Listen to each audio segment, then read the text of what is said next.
इसे कर्मा बिहार से माँ जूही ने पूछा है। ओशोधारा के मिशन और चुनौतियों पर प्रकाश डालने की अनुकंपा करें। ओशोधारा का मिशन वही है जो सदा सदा से विभिन्न अवतारों का, विभिन्न संतों का, विभिन्न पैगंबरों का, विभिन्न तीर्थंकरों का रहा है, और वह मिशन है विश्व में सत्य धर्म की स्थापना। जितने भी पैगंबर आए, तीर्थंकर आए, बुद्ध आए, संत आए, सबका यही मिशन रहा है और इस मिशन के लिए उन्होंने अपना पूरा जीवन दिया और हंसते हंसते इसमें से कई शूली पर चढ़ गए, कई ने अपना बलिदान किया। तो ओशोधारा का मिशन कोई अलग मिशन नहीं है, वही है जो सदा सदा से संतों का रहा है। भगवान कृष्ण कहते हैं यदा यदा ही धर्मस्य, अभी आप सुन रहे थे, यदा यदा ही धर्मस्य ग्लानिर्भवति भारत। हे अर्जुन, जब जब धर्म की हानि होती है, यदा यदा ही धर्मस्य ग्लानिर्भवति भारत अभ्युत्थानम अधर्मस्य, और जब अधर्म की वृद्धि होती है तदात्मानम सृजाम्यहम्, तब तब मैं अपने को सृजित करता हूँ। कैसे सृजित करता हूँ? अवतारों के रूप में, पैगंबरों के रूप में, तीर्थंकरों के रूप में, संतों के रूप में। जैसे इसी सद्धर्म की स्थापना के लिए कई बार भगवान विष्णु ने अवतार लिया, भगवान राम ने भगवान कृष्ण के रूप में आए, बुद्ध के रूप में आए। तो कई तीर्थंकरों की परंपरा चली, जैसे आदिनाथ से भगवान महावीर तक 24 तीर्थंकर इस धरती पर आए, बड़ी लंबी परंपरा है। और उसी तरह गौतम बुद्ध की परंपरा है, 24 बुद्ध हुए। और गौतम बुद्ध और सभी कहते हैं, अलग धर्म का प्रतिपादन नहीं करते हैं। याद रखना, गौतम बुद्ध कहते हैं एस धम्मो सनातनो, कई बार अपने प्रवचनों के अंत में गौतम बुद्ध इस शब्द का प्रयोग कर रहे हैं, एस धम्मो सनातनो, यही है सनातन धर्म। तो कोई भी तीर्थंकर आया, कोई भी बुद्ध आया, ये और बात है कि बाद में उनके पीछे कोई मत, कोई संप्रदाय, कोई धर्म विकसित हुआ, वो अलग बात है। लेकिन स्वयं बुद्धों ने, तीर्थंकरों ने कोई अलग धर्म की स्थापना नहीं की। इसी तरह इस्लाम में कई पैगंबर आए, हज़ारों पैगंबर आए, और अंतिम पैगंबर के रूप में हज़रत मोहम्मद को कहा जाता है। लेकिन हज़रत मोहम्मद के साथ परंपरा समाप्त नहीं होगी, वहाँ से सूफ़ियों की एक परंपरा शुरू होती है, और सूफ़ियों ने सद्धर्म की स्थापना के लिए कई बार अपना बलिदान किया। और ख़ास करके जो कट्टरपंथी हैं, जिहादी तत्व हैं, उनके हाथों में कई सूफ़ियों को मृत्यु का वरण करना पड़ा, तुम सब जानते हो। उसी तरह से गुरु साहिबानों की एक 200 वर्ष लंबी परंपरा आई, गुरु नानक देव जी के साथ शुरू हुई और गुरु गोविंद सिंह जी पर आकर ये परंपरा पूर्ण होती है। तो कई संत आए, पैगंबर आए, और सभी ने सद्धर्म की स्थापना के लिए अपना सहयोग दिया। अब धर्म चक्र प्रवर्तन के बारे में थोड़ा जानना ज़रूरी है। जब तुम ओशोधारा के मिशन के बारे में पूछते हो तो धर्म चक्र प्रवर्तन को जानना ज़रूरी है कि धर्म चक्र प्रवर्तन क्या है। ओशो कहते हैं कि आज से 10,000 वर्ष पहले भगवान शिव ने धर्म चक्र का प्रवर्तन किया। भगवान शिव धरा पर उतरे, उन्होंने अवतार लिया और उन्होंने धर्म चक्र का प्रवर्तन किया, सद्धर्म की स्थापना के लिए नींव डाली, और इस तरह से एक धर्म की, सद्धर्म की परंपरा चली, या कह सकते हो सद्धर्म का धर्म चक्र प्रवर्तन शुरू हुआ। इसलिए सभी परंपराएं भगवान शिव को आदि गुरु मानती हैं, चाहे वो जैन परंपरा हो, आदिनाथ उनको कहती हैं, चाहे हिंदू धर्म की परंपरा हो या गौतम बुद्ध की परंपरा हो, यहाँ तक इस्लाम की परंपरा भी कहती है हज़रत आदम प्रथम पैगंबर है, वो भगवान शिव के लिए हज़रत आदम शब्द का प्रयोग करते हैं। तो ये करीब करीब सभी इस बात पर सहमत है कि भगवान शिव ने प्रथम सत्धर्म का प्रवर्तन किया आज से 10,000 साल पहले। ओशो कहते हैं कि जब एक धर्म चक्र प्रवर्तन कोई आरंभ करता है तो करीब करीब 2,500 साल तक वो जीवंत परंपरा चलती है। धीरे धीरे वो जो रथ है, धर्म चक्र के रथ का पहिया, उसकी गति धीमी हो जाती है और 2500 साल के बाद वह करीब करीब रुक जाता है पहिया। उसके बाद कोई नूतन बुद्ध पुरुष आता है और फिर नया धर्म चक्र का प्रवर्तन करता है, और ऐसे ही फिर 2500 साल तक वो परंपरा चलती है। जैसे फिर आज से 7500 साल पहले भगवान राम ने धर्म चक्र का प्रवर्तन किया, और यह भी करीब 2500 साल तक ये परंपरा चली।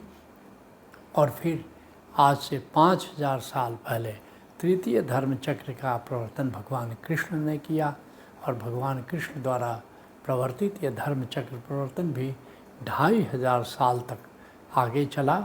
और उसके बाद आज से 2500 साल पहले भगवान बुद्ध ने धर्म चक्र का प्रवर्तन किया। गौतम बुद्ध के हुए करीब करीब 2500 साल जब हो गए तो करीब करीब बौद्ध धर्म की जीवंतता भी करीब करीब नष्ट हो गई, और वह जो धर्म चक्र प्रवर्तन गौतम बुद्ध ने शुरू किया था करीब करीब उसका पहिया वो रुक गया। और फिर आज से 70 वर्ष पहले 21 मार्च 1953 में ओशो को संबोधि घटित हुई। उन्होंने एक नया संकल्प लिया और नए धर्म चक्र प्रवर्तन का सूत्रपात किया। और अब ये जो नया धर्म चक्र प्रवर्तन ओशो ने शुरू किया है, डायमंड सूत्रास उनकी प्रवचनमाला है, उसमें बोलते हुए कहते हैं कि मैंने एक नए धर्म चक्र प्रवर्तन का सूत्रपात किया है, और अब ये मेरे शिष्यों पर निर्भर है कि इस धर्म चक्र को किस कुशलता के साथ वे आगे ले जाते हैं, उनकी जिम्मेदारी है। तो निश्चित रूप से ये ओशो धारा ने ही ये उत्तरदायित्व संभाला है, क्योंकि ओशो धारा ओशो की परंपरा में एकमात्र जीवंत गुरु की धारा है, जिसके कंधों पर ये जिम्मेदारी आ गई है कि ओशो के धर्म चक्र प्रवर्तन को हम कैसे आगे ले चलें। तो कैसे हम आगे ले चलेंगे, आप सबको ये जानना ज़रूरी है, क्योंकि आप सौभाग्यशाली हैं, क्योंकि यह काम आपको करना है, ये काम हम सबको करना है, हम सबको मिल कर करना है, ताकि आगे 2500 साल तक ये जीवंत परंपरा चलती रहे। तो हम 10 बिंदुओं पर प्रकाश डालेंगे, क्योंकि इसका संबंध आपसे है, तो इन बिंदुओं को जानना जरूरी है कि ओशो धारा किस प्रकार, ओशो द्वारा ये जो सूत्रपात किया गया धर्म चक्र प्रवर्तन है, इसको हम कैसे आगे ले जा सकते हैं।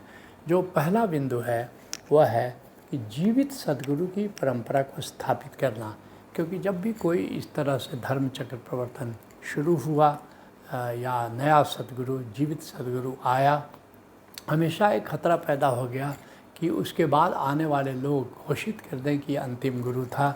जैसे कि भगवान बुद्ध को लोगों ने घोषित कर दिया कि वे अंतिम बुद्ध हैं, और फिर एक केवल जो परंपरा महायानी परंपरा है उसने कहा कि नहीं, अगर इस बुद्ध की परंपरा को, बुद्ध के धर्म चक्र प्रवर्तन को हमें आगे ले जाना है तो हमें जीवित गुरु की परंपरा रखनी होगी। तो वे सब महायानी कहलाए। लेकिन बाकी जितने भी थे, यहाँ तक कि गौतम बुद्ध के जो संबुद्ध शिष्य थे, उन्होंने भी कहा कि नहीं, अपनी नाव काफ़ी है, किसी गुरु की अब ज़रूरत नहीं, बुद्ध हो गए, उनकी शिक्षाएं उपलब्ध हैं और हम उनकी शिक्षाओं का पालन करें, ये काफ़ी है। और उन लोगों को हीन यानी कहा गया, अर्थात अपनी अपनी छोटी नौका से सब यात्रा कर सकते हैं। ऐसे ही बीच में कई संत आए, जैसे हज़रत मोहम्मद आए, तो हज़रत मोहम्मद के बाद जो कट्टरपंथी थे उन्होंने घोषित कर दिया कि अंतिम पैगंबर हो गए, इनके बाद अब कोई पैगंबर, कोई संत या किसी पीर या किसी गुरु की कोई ज़रूरत नहीं है। मगर एक परंपरा थी, सूफियों की परंपरा। उन्होंने कहा कि नहीं, जो मोहम्मद का अनुदान है उसको आगे अनुभव के तल पर ले जाने के लिए ज़रूरी है कि जीवित पीर की, जीवित सदगुरु की परंपरा हो। और जब भी जीवित सदगुरु आया, जीवित पीर आया, तो फिर जो दूसरे तत्व थे जिनको हीनयानी कह सकते हैं, जो कट्टरपंथी थे, जिहादी थे, आज भी हैं, और उनके कारण सूफियों को बहुत परेशानी हुई। कई सूफी बलिदान किए गए, कई सूली पर चढ़ाए गए, लेकिन एक जीवित सदगुरु की परंपरा वहाँ चलती रही। तो ये दुर्घटना घटती रहती है। आज भी ओशो के बाद जीवित सदगुरु की परंपरा केवल ओशो धारा मानती है, ओशोधारा संचालित करती है। बाकी जो भी फॉलोअर्स हैं तुम देखोगे सभी के सभी जीवित सदगुरु का विरोध करते हैं। तो पहली चुनौती हम सबके सामने है कि जीवित सदगुरु की परंपरा को हम आगे ले चलें, क्योंकि जब तक जीवित सदगुरु परंपरा में नहीं रहेगा तब तक परंपरा जीवित नहीं रह सकती, तब तक परंपरा जीवंत नहीं रह सकती। तो ये पहला बिंदु है ओशो के धर्म चक्र के प्रवर्तन का। दूसरा बिंदु है साहित्य सृजन। साहित्य सृजन कंटिन्यूअस होते रहना चाहिए। जैसे गौतम बुद्ध की परंपरा में तुम देखोगे उनके परवर्ती जो भी संत आए उन्होंने भी सृजन किया, गौतम बुद्ध ने स्वयं सृजित किया। गौतम बुद्ध के बाद भी नागार्जुन आदि कई संत आए और उन्होंने अपने साहित्य की रचना की। स्वयं ओशो ने 650 किताबें रची, बल्कि उनके प्रवचनों को संकलित किया है 650 किताबों में। वो हमारा अमूल्य धरोहर है। लेकिन अब हमको जो अब इस परंपरा में जीवित सदगुरु जो भी आएगा निश्चित रूप से, या और भी जो हमारे लोग आएंगे इसमें संत आएंगे, वे भी अपना साहित्य सृजित करेंगे। जैसे अभी तक ओशोधारा में 125 किताबों की रचना मेरे द्वारा संपन्न हुई है, जो कि प्रकाशित होती जा रही है धीरे धीरे। कई किताबें प्रकाशित हो चुकी हैं, करीब 60-65 किताबें प्रकाशित हो चुकी हैं और बाकी साहित्य सृजित हो चुका है प्रवचनों के माध्यम से। और तुम धीरे धीरे देखोगे कि वो पुस्तिकाकार रूप में आ रही हैं और 125 किताबें ओशो के उस साहित्य का जो भंडार है उसमें 125 किताबें और जुड़ जाएंगी। और मैं समझता हूँ कि आगे भी ये साहित्य जुड़ते जाना चाहिए। हमारी परंपरा में आगे जो सद्गुरु आएंगे, जो संत आएंगे, निश्चित रूप से इस साहित्य को वर्धित करेंगे, इसमें वृद्धि करेंगे। जो तीसरा बिंदु है कि एक सुनियोजित कार्यक्रम चलना चाहिए। पुरानी जितनी भी परंपराएं थी उसमें सुनियोजित कार्यक्रम नहीं था, बस सीना बसीना गुरु से शिष्य तक बात जाती थी। तो व्यापक, बहुत व्यापक तौर पर उस मूवमेंट को, उस अभियान को नहीं चलाया गया। लेकिन ओशोधारा में 3 प्रकार के कार्यक्रम हैं, तुम सब जानते हो। प्रज्ञा कार्यक्रम है, करीब 42 प्रज्ञा कार्यक्रम संचालित किए जाते हैं। फिर 14 समाधि कार्यक्रम हैं और 14 सुमिरन कार्यक्रम हैं। तो निश्चित रूप से ये परंपरा हैंड ओवर करती जाएगी और ये कार्यक्रमों की परंपरा इतनी सुनियोजित और सुव्यवस्थित है कि आगे ये प्रामाणिक रूप से ये कार्यक्रम आगे भी संचालित किए जाएंगे, जो नए साधकों को प्रेरित करेंगे और नए साधकों को गहरे अनुभव में जाने के लिए संबल होंगे। तो ये तीसरा बिंदु है कार्यक्रम। जो चौथा बिंदु है कि गौतम बुद्ध ने कहा था संघम शरणं गच्छामि। एक अगर मूवमेंट को चलाना है तो एक विराट संघ की स्थापना होना चाहिए, एक सिस्टम होना चाहिए, प्रणाली होनी चाहिए। और तुम देख रहे हो कि ओशोधारा संघ एक विराट संघ का रूप लेता जा रहा है। जब तक संघ नहीं होगा तब तक कोई भी परंपरा आगे नहीं बढ़ सकती। तो एक बहुत ही सुनियोजित संघ के रूप में ओशोधारा आगे बढ़ रही है। जो पांचवा बिंदु है कि सब लोग केंद्र पर नहीं आ सकते, हेडक्वार्टर में नहीं आ सकते, तो आश्रमों की श्रृंखला होनी चाहिए। और तुम देखो ओशोधारा में 3 बड़े बड़े धाम हैं। मूर्थल में ओशोधारा धाम तुम देख रहे हो, फिर पंजाब में माधोपुर में ओशोधारा का बहुत विराट धाम, बड़ा धाम है रावी नदी के किनारे। फिर तुम देखोगे बिहार में बहुत ही सुंदर धाम हमारी जन्मभूमि कर्मा में है। तो इस तरह 3 बड़े धाम हैं। और धामों के अतिरिक्त जो छठा बिंदु है, कई केंद्रों की स्थापना होनी चाहिए। जैसे कि ओशोधारा में कई ध्यान साधना केंद्र हैं, कई ध्यान केंद्र हैं जो पूरी दुनिया में फैले हुए हैं। विशेषकर अभी भारत में ज़्यादा फैले हुए हैं, लेकिन धीरे धीरे विदेशों में भी ध्यान केंद्रों की स्थापना हो रही है। इनके माध्यम से इस धर्म चक्र परिवर्तन को हम आगे ले जाने वाले हैं। जो 7वां बिंदु है, बड़ा महत्वपूर्ण है, वह है कुशल प्रबंधन। क्योंकि कोई भी काम तुमको करना है, आगे बढ़ाना है, तो बड़ा कुशल प्रबंधन चाहिए, एक सुंदर सिस्टम होना चाहिए। क्योंकि जब तक सुंदर सिस्टम नहीं हो, आप देखोगे कि व्यक्ति कितना भी करे उसका प्रयास खो जाता है। लेकिन अगर साथ साथ एक सुंदर सिस्टम, एक सुंदर प्रबंधन अगर विकसित होता जाता है तो व्यक्ति का इनपुट उस सिस्टम के माध्यम से वो बना रहता है। ओशो धारा में तुम देखोगे एक बहुत ही सुंदर गाइडलाइंस है, सुंदर कुशल प्रबंधन है, और इस प्रबंधन के माध्यम से हम ये जो धर्म चक्र प्रवर्तन है इसको बहुत दूर तक आगे ले जाने वाले हैं। फिर जो कुछ दिखता है, कुछ नहीं दिखता है, जैसे 8वां है संतों का सहयोग। अगर कोई भी धर्म चक्र प्रवर्तन आगे चलता है तो निश्चित रूप से उसमें विगत के जो संत हो गए हैं उनकी उपस्थिति आज भी है, और ऐसे सुंदर प्रयासों का न केवल समर्थन देते हैं बल्कि उसमें अपना सहयोग भी देते हैं। स्वयं गौतम बुद्ध ने, स्वयं ओशो ने कहा है कि जो गौतम बुद्ध का जो मिस्ट्री स्कूल है उनका सहयोग ओशो को बराबर मिलता रहता था। और यहाँ ओशो धारा में भी तुम सब जानते हो कि जो सप्तर्षि मंडल है, जो सप्तर्षि हैं सनातन धर्म के, उनका सहयोग मिला। और कैसे तुमने देखा कि जो सांख्य योग अष्टावक्र संहिता की जो रचना हुई उसमें सप्तर्षि मंडल का योगदान रहा। और फिर सूफी मिस्टिक ग्रुप का बहुत ही सक्रिय सहयोग ओशो धारा को मिलता है। तो संतों का सहयोग ये बहुत ज़रूरी है। फिर 9वां जो बिंदु है कि ऐसा कोई विराट धर्म चक्र प्रवर्तन जब आप आगे बढ़ाते हो तो देवों का सहयोग भी मिलना चाहिए। और ओशो धारा सौभाग्यशाली है कि त्रिदेव जो है ब्रह्मा विष्णु शिव, इनका सहयोग मिलता है। इनके अतिरिक्त कई भी जो देवता और देवी हैं प्रच्छन्न रूप से उनका भी सहयोग हमको निरंतर प्राप्त होता रहता है।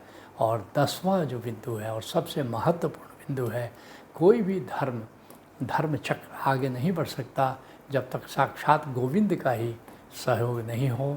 और गोविंद का निरंतर सहयोग ओशो धारा के साधकों को, ओशो धारा के सद्गुरु को, सबको मिलता है। इसलिए पूरा भरोसा है कि जो ओशो द्वारा जो उत्तरदायित्व सौंपा गया है ओशो धारा को, तो निश्चित रूप से हम ओशो के धर्म चक्र प्रवर्तन को आगे ले जाएंगे। जो तुमने पूछा है कि ओशो धारा के मिशन और चुनौतियों पर प्रकाश डालें, तो मैंने ओशो धारा का मिशन भी बताया और जो चुनौतियां हैं, क्योंकि बाकी जितने भी पुराने धर्म को मानने वाले होते हैं वे सब जीवित सद्गुरु के खिलाफ हो जाते हैं, तो यही सबसे बड़ी चुनौती है।